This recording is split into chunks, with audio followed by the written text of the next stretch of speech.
মধ্যপ্রাচ্যে জেগে উঠেছে আগুনের দানব। আকাশ জুড়ে গর্জে উঠছে ক্ষেপণাস্ত্র, আর আতঙ্কে কাঁপছে শহর থেকে শহরতলি। ইরান থেকে ছোড়া ব্যালিস্টিক ক্ষেপণাস্ত্র ছুটে যাচ্ছে ইসরায়েলের আকাশ প্রতিরক্ষা ব্যবস্থা ভেদ করে। সোমবার গভীর রাতে একযোগে বহু ক্ষেপণাস্ত্র ছোড়ে ইরান, যার জবাবে ইসরায়েল চালিয়েছে ভয়াবহ পাল্টা আঘাত। সোমবার সকাল থেকেই ইরান থেকে সাঁই সাঁই করে ধেয়ে যাওয়া মিসাইল ঠেকাতে তৎপর ইসরায়েলি বাহিনী। এদিন দুপুরেও ইসরায়েলের লেবানন সীমান্তে সাইরেনে গগনবিদারী শব্দ শোনা গেছে। ইসরায়েলের উত্তরের আকাশ ছিন্ন করে সাইরনের বিকট শব্দ ছড়িয়ে পড়ে গ্যালিলি থেকে হাইফা পর্যন্ত। মানুষের ঘুম ছুটে যায়, চোখে মুখে আতঙ্ক নিয়ে তারা দৌড়ে আশ্রয় কেন্দ্রে ছুটে যায়। তখনই জানা যায় ইরান ছুড়েছে একাধিক ব্যালিস্টিক ক্ষেপণাস্ত্র। একে একে আকাশে জ্বলে ওঠে ইসরায়েলি আকাশ প্রতিরক্ষা ব্যবস্থা।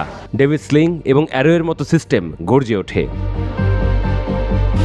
একজন প্রত্যক্ষদর্শী জানান, আকাশে যেন আগুনের ফুলঝুরি, বিস্ফোরণের শব্দে ঘর কেঁপে উঠছিল।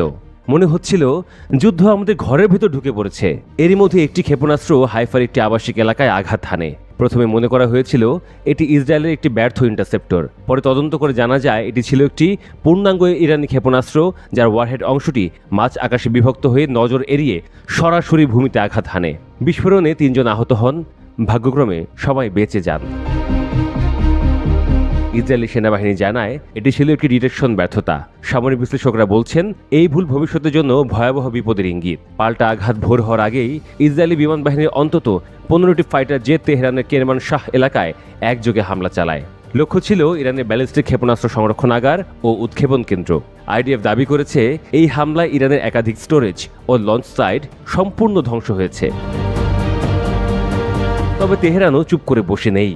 ইরানের সেনাবাহিনী মুখপাত্র ইব্রাহিম জোলফাকরি কড়া হুঁশিয়ারি দিয়ে বলেছেন, মিস্টার ট্রাম্প, আপনি হয়তো এই যুদ্ধ শুরু করেছেন, কিন্তু শেষ করব আমরা। আপনি জুয়ারির মতো আগুন নিয়ে খেলছেন, এবার তার দাম দিতে হবে।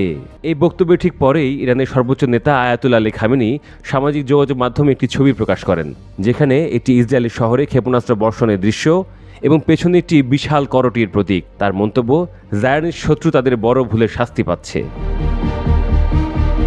মার্কিন যুক্তরাষ্ট্রের নেতৃত্বে ইরানের পারমাণবিক স্থাপনায় চালানো হামলা উত্তেজনা আরও বাড়িয়ে দিয়েছে। ইরান তার প্রতিক্রিয়ায় ইসরায়েলকে লক্ষ্যবস্তু বানিয়েছে। মার্কিন প্রেসিডেন্ট ডোনাল্ড ট্রাম্প এক বিবৃতিতে দাবি করেন, আমরা আঘাত করেছি ভূগর্ভে। ইরানের সর্বাধিক ক্ষতি হয়েছে চোখের আড়ালে। তারা আর বেশি দিন টিকে থাকতে পারবে না। তবে ইরান বলছে তেমন কিছুই করতে পারেননি ট্রাম্প।